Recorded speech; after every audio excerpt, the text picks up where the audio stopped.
Hi, everyone, and welcome to another episode of From a Full Cup. Today, I'm so excited to have with me Kara Hawkins. Welcome to the show. Thanks so much And for having me, Natalie. thank you. Kara, can you please introduce yourself to the listeners in your own words, and then we will get started? Sure. So I'm Kara. I am a mind body coach and creator of the Cohere Network. Through my coaching, I focus on helping women build self trust and live life that or create lives that feel as good as they look on paper. And Cohere is a professional network of purpose led women that focuses on nourishing the individual as well as the businesses. And I'm launching that later this month. So I'm super excited. That's so exciting. A life that feels as good as it looks on paper. Yes.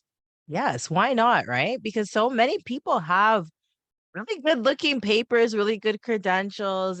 Even the Instagram, the social media looks so good, but then inside they don't feel that same level of fulfillment. And I think it's so important to be true to ourselves and have, uh, that meaning inside as well. So I love that. All right. So let's get started. Kara, your title is a mind body coach, or one of your titles. And I'm really intrigued. Can you tell me what is a mind body coach? Yeah, sure. So, in both my personal and professional experience, I've observed and learned how connected the mind and the body are. But in society, we generally focus on the rational and conscious mind. So, the way I coach brings in the whole being, and there's so much wisdom in the body, which not in an airy fairy way. I mean, Chinese medicine and Ayurveda, which have both been around for thousands of years, are traditional medicine systems that have recognized this for a long time. And modern science is starting to focus on it too. But in a coaching sense, say that you've done everything you've been told you quote unquote should do in life, you've done all the quote unquote right things, and you're deemed successful by society, but you don't feel like yourself, as you just mentioned. You might be feeling exhausted or in burnout cycles or have coping mechanisms, say around food or alcohol, shopping, and feel like something's not quite right or something's missing. And techniques that only focus on logic will just look at that piece of paper. So it'll come possibly to a dead end, or we'll decide that something's wrong with you, maybe even pathologically. And we try and think our way out of it. But if we tune into our body, we might notice that, wow, okay, I'm constantly wired. My body feels really stressed. We might notice that when we think about the activities that we should be doing, our body tenses up. And it might be subtle, it might be quite significant. And it's not to say chuck everything away that makes you feel stressed, but there's a lot of nuance to it. And it's looking at really how we're feeling in our lives, in our body, not just what we think we should be doing. And in our modern day and age, with the pace that we live at, the social expectations we have, the environment we live in, the structures often of society mean that we're very, very disconnected from our bodies, as well as from ourselves, as well as from nature, as well as from each other.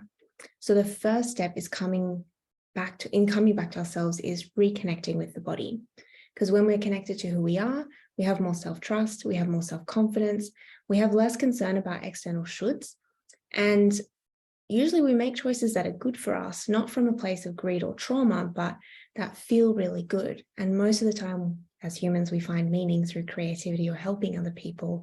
So by extension, it's then very good for society and for the environment for us to be tuned into who we are, what feels good for us. And it's also better for our own well-being. So it all starts with Wow. reconnecting with the body. I love everything about that. I just want to unpack that more. But at the same time, I just want to sit with all of the information because I feel like it really aligns with my philosophy on wellness. And I call it disruptive wellness, which is really pushing back against society's narratives of how we should live our wellness lives. And I think we talked about that just a little bit in messaging. And I think this idea of tapping back into our bodies, as you said, we're so disconnected from our bodies. And it's kind of funny because I mean, we move with our bodies every single day. It's what's anchoring us. It's what we can tangibly feel and see. So we should actually be more connected to our bodies than anything else because it's right there, right? Like your thoughts and in your brain, like you can't identify those things. Um, but yet we're still disconnected from our bodies. So can you tell me a little bit more how have you found, whether through your training or through working with clients, like how are we disconnected from our bodies? That is a great question. I want to start this with how we're conditioned to think about our bodies. And this is very much, I think it does vary around the world and it does vary between cultures. And there are areas that have a lot more connection than others. But in general, we're taught that our bodies are something for us to control, something for us to shape, something that serves us, that needs to listen to the mind and do what the mind and the ego want, as opposed to something that you're a team with and that we need to listen to and look after because it is literally the vessel that we exist in our life experience. And so changing our relationship with our body can change a lot about how we live our lives, but also how we think about how we connect with and look after ourselves. So a lot of us are operating in our heads and deciding what we want our bodies to be able to do, as opposed to tuning in and being like, okay, what does my body actually need right now? Not just, from physical nourishment or movement, but the body actually has, as I mentioned, a lot of wisdom about what feels right for you as a human, which no other person can tell you because it's different for everyone. Yeah, no, I think that is so true. And I think we'll talk about that a little bit more. But even this week I was doing business training, and that was one of the exercises, was just seeing, like, if you want to develop an offer, how does that feel? Like, if you say, I want to serve this group of people, like, how does it feel in your stomach? How does it feel in your hand? Like, do you notice sensations? And people, like, we don't really stop to think about that, because if you're like, oh, this is the offer I'm going to put out, and then your stomach is feeling tense or maybe nauseous or something like that, then you're like, oh, your body's signaling to you, no, like, this is not actually best choice for you. This is not what I want to do. But we kind of just, I don't know, swallow, take a breath, and keep moving, and kind of push past and resist those clues that the body's giving us. And I think tapping into that and saying, "Oh, let the body guide you," and say, "No, like, go a different direction." Or at the same time, it could be in a positive way, like the body feels very calm, it feels very relaxed, then you're like, "Okay, then this is the right environment choice for me." And I think there's also that element of, it doesn't have to be a hard, how to say, the information that your body gives you is information. So you can explore it further if you want, of, oh, okay, that feels really uncomfortable. What's behind that? Is it something I need to explore right now or want to explore right now? And you always have that choice as well. And you mentioned something before about swallowing it. And that's such a powerful visual for me because there's so much that we just swallow and, put up with. And I can't remember the exact stat, but it's something between like 60 and 85% of diseases in the developed world are lifestyle diseases that are mostly stress-based, which Mhm. is incredible of, this is classed as normal. Yeah, which is very sad because it's also preventable. And if we would just tap in, but the good thing is, I guess we can make changes. Not, I guess we can make changes as well. Um, but it's just sad that it didn't have to happen in the first place. That's kind of what's going with that. So I was going through your Instagram page and I was looking at a post. You were talking about a past fear of flying. And, that really stuck out to me. Stories stand out to you. And, I love flying. I could fly every single day, except in turbulence. I don't like turbulence, but I do like flying. I do like traveling. But a fear of flying is actually a very common fear for many, many people, right? And many people are never able to overcome it. So when you wrote that you were able to overcome it, I was like, wow, that, like, I want to know more about this, because I think that is a story listeners could relate to. So I'd like you, if you could share that story with us and maybe talk about that fear. What did it look like? What did it feel like in your body? And then how did you use mind body tools to overcome it? Yeah, that's a great question. So the story is that I had pretty crippling anxiety growing up. It was actually undiagnosed PTSD, and I was moving around the world a lot as a kid, but we settled in Australia for a while when I was 9, and the anxiety kept getting worse, and I was scared of the tiniest things. And at some point that included flying, just would not get on a plane. And even getting on a bus felt like too much. So plane was just not even on the cards. But when I was 18, my family moved to the Middle East. Well, I stayed in Australia for university. So it was either get on a plane and see them or don't. And there was a part of me that was very happy to be like, okay, see you in 4 years, guys. Have fun. But I was also studying international affairs and Arabic. So, kind of might need to go overseas at some point. And it was something that I still wanted to be able to do. So when I was 19, I did get on a plane for the first time in a decade, which I think made it a lot harder because I hadn't been on one for so long. It felt quite different and foreign to me.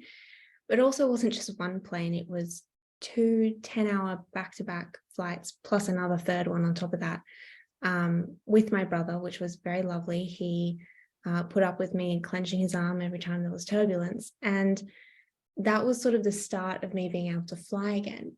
But there was so much more behind that of, reaching the point where I could get on a plane. And really, I started working with this anxiety since I was 14, 15. That included therapy, but also for me was yoga.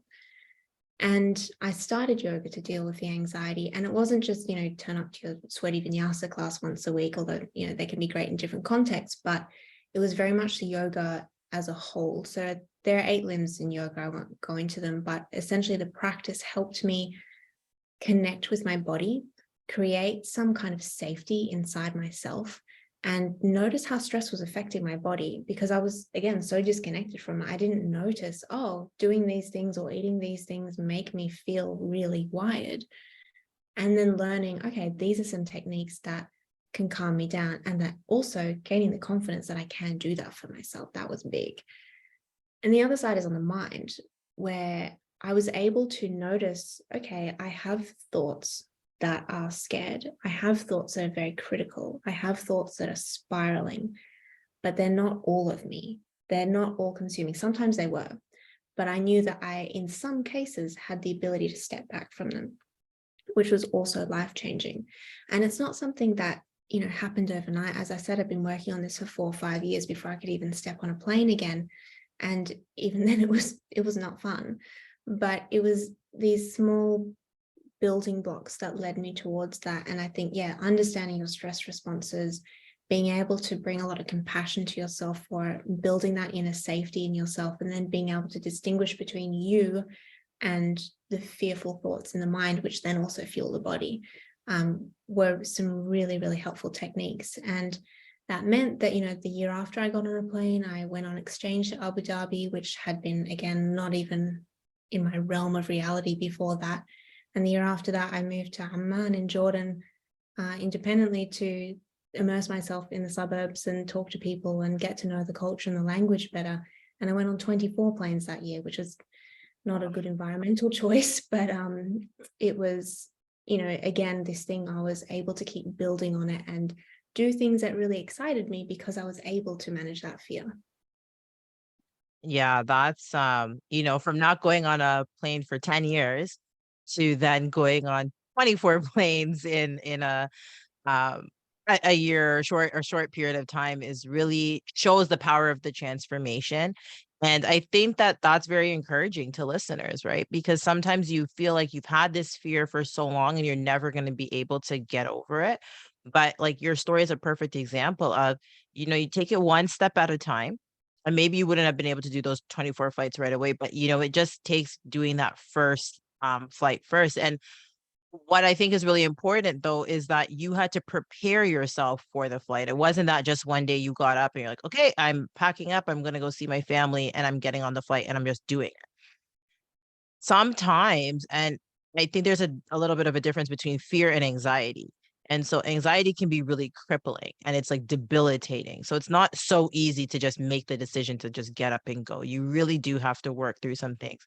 And so you talking about using yoga as a way to kind of create a space of safety within your own body, I think that's so powerful. And I've never To be honest, I kind of have a not the best relationship with yoga, but it's more so because I'm just not flexible, and so my body just doesn't do these things. Oh, So I've when always. when I started yoga, I couldn't stand it. I was like, it's too slow. Why are we going so slow? I can't calm down.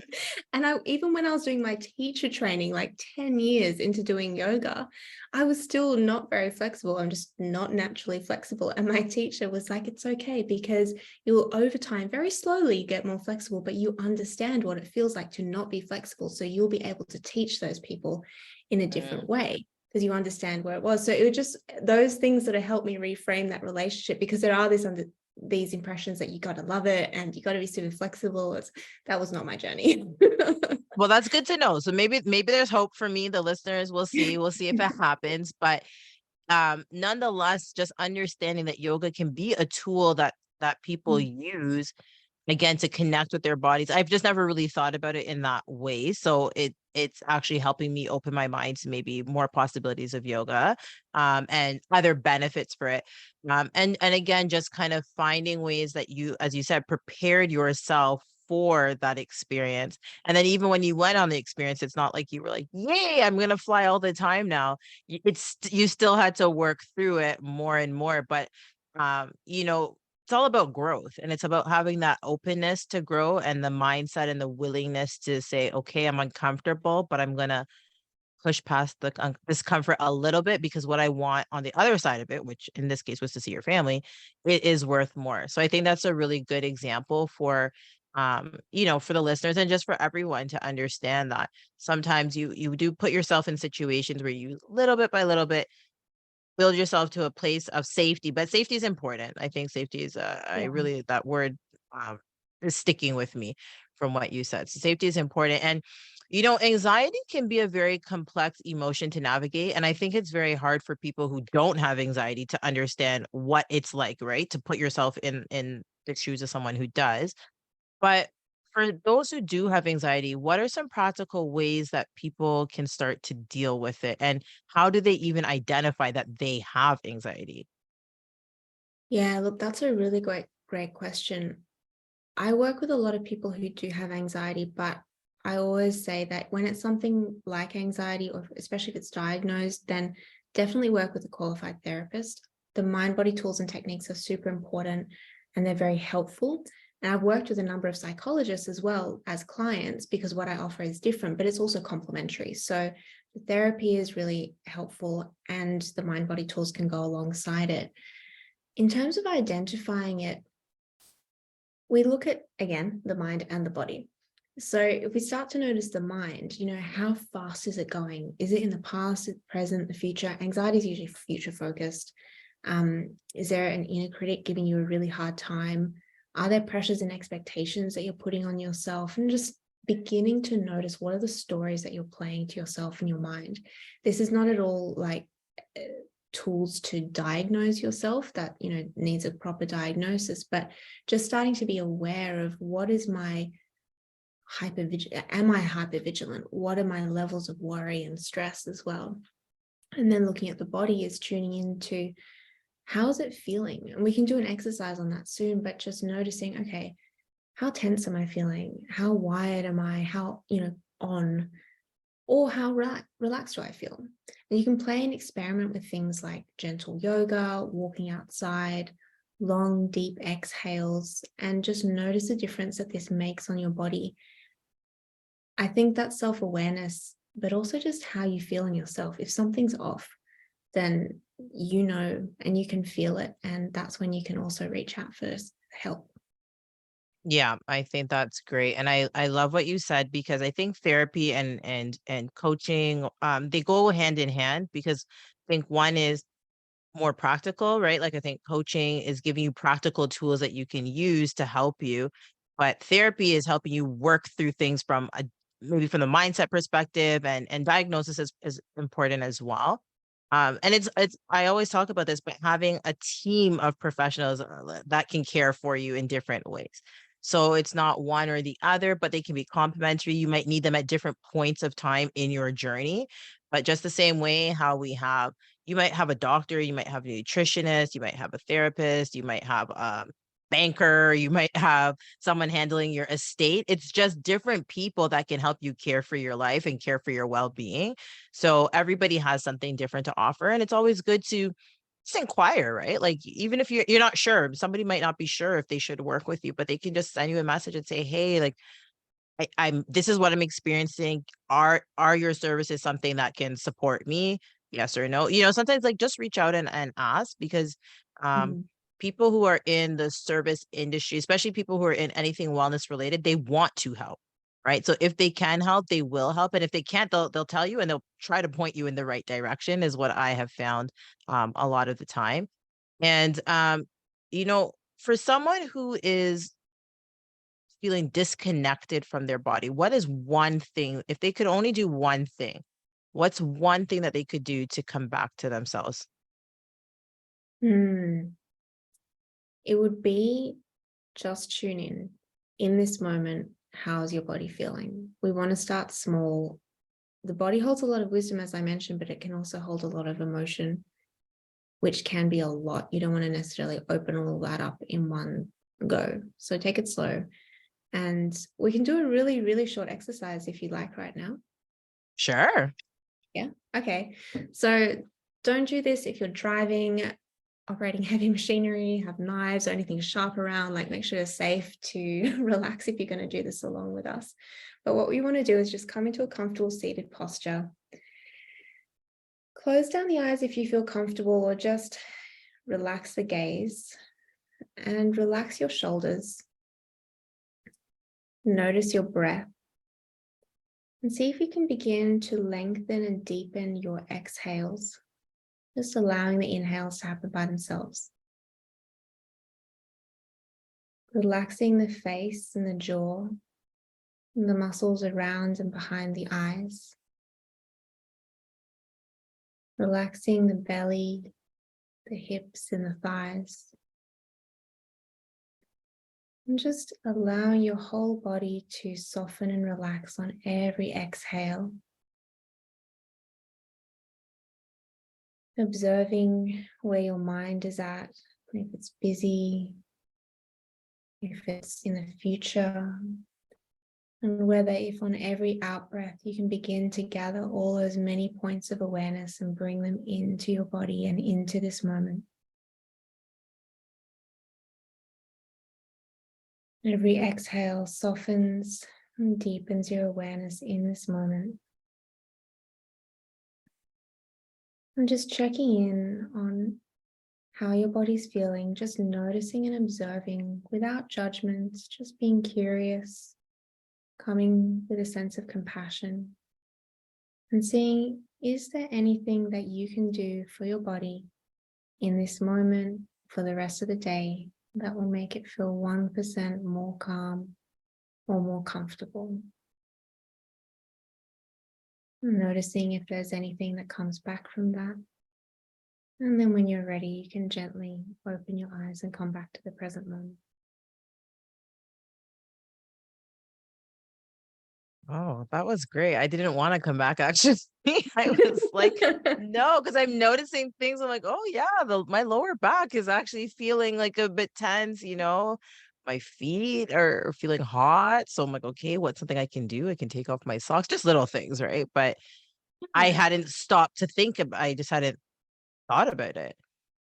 Yeah, and it's hard to, I mean, when you're doing your everyday life, you're not necessarily thinking about your lower back, your socks, your this, your that at the same time because it's too much. But this kind of exercise and just taking, a few minutes, a few times throughout the day to check in and be like, okay, where am I at? What do I need?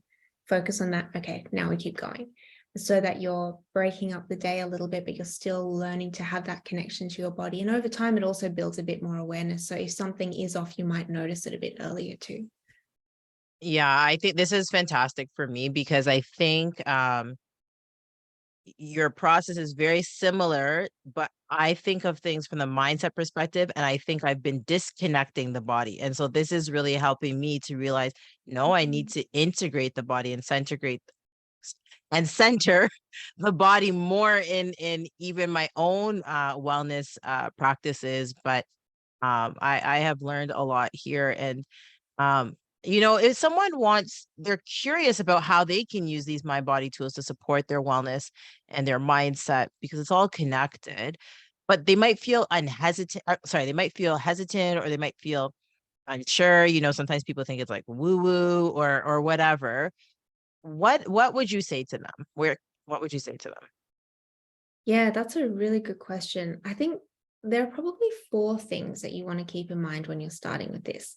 The first is start small, doesn't need to be big. Second thing is start with something that feels light and fun and easy to integrate into your day. If it feels ugh and heavy, don't even look at it right now. You want to start tuning into that inner yes. So something that lights you up and like, oh yeah, that could be really fun.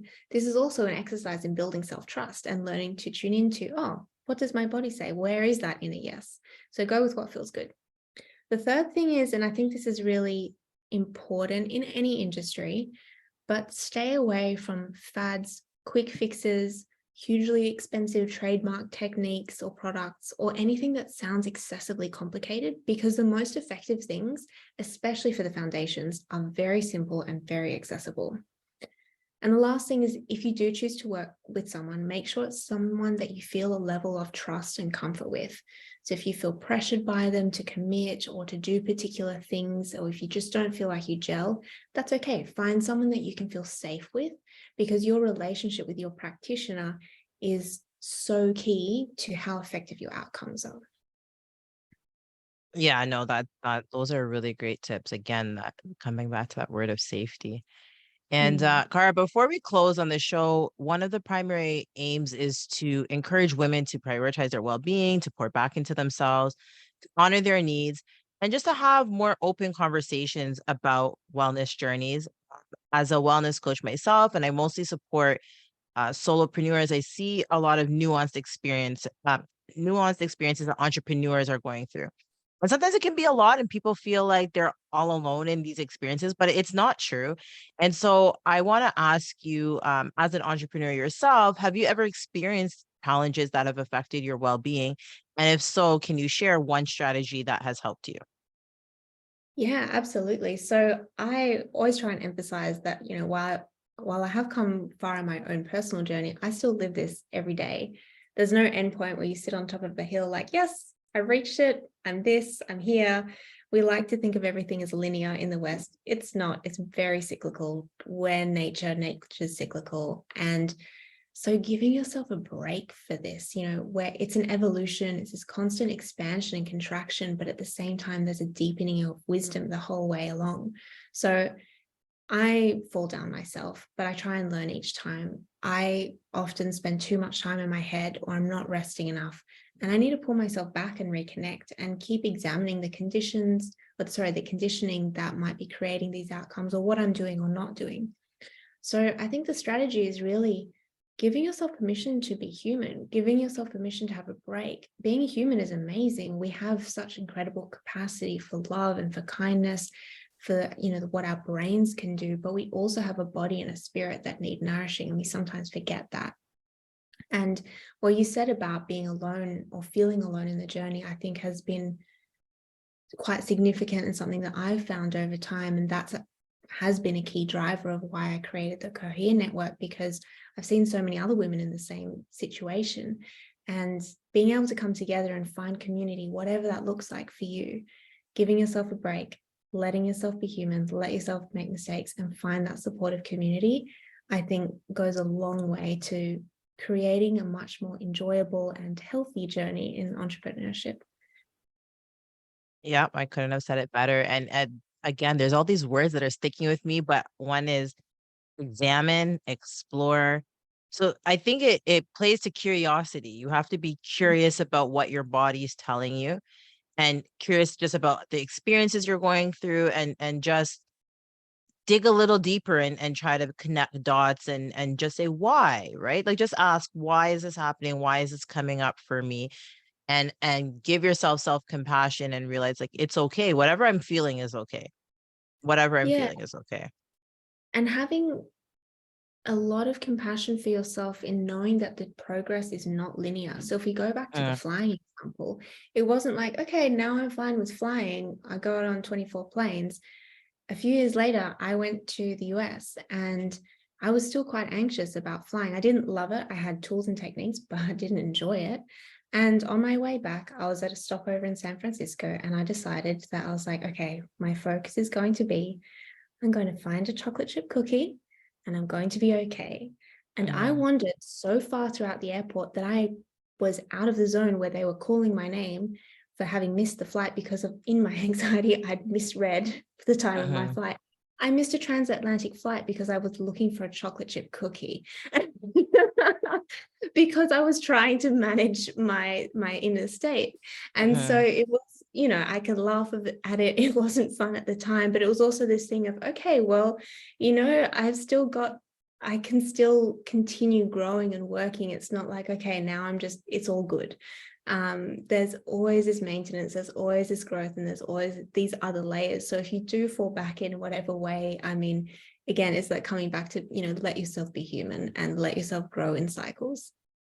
Yeah, I couldn't have said it better.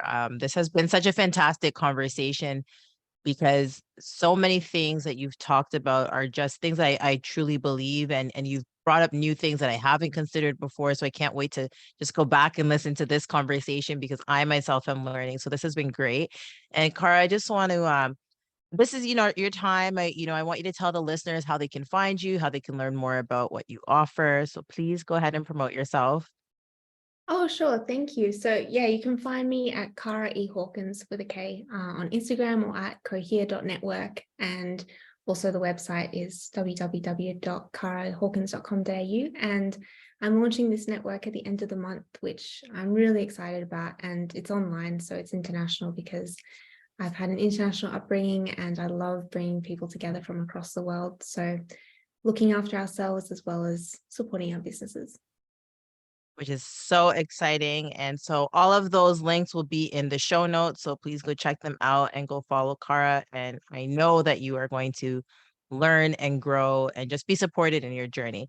So, Cara, thank you so much again for being on the show. And folks, until next time, continue to serve yourself, your loved ones, and your communities from a full cup.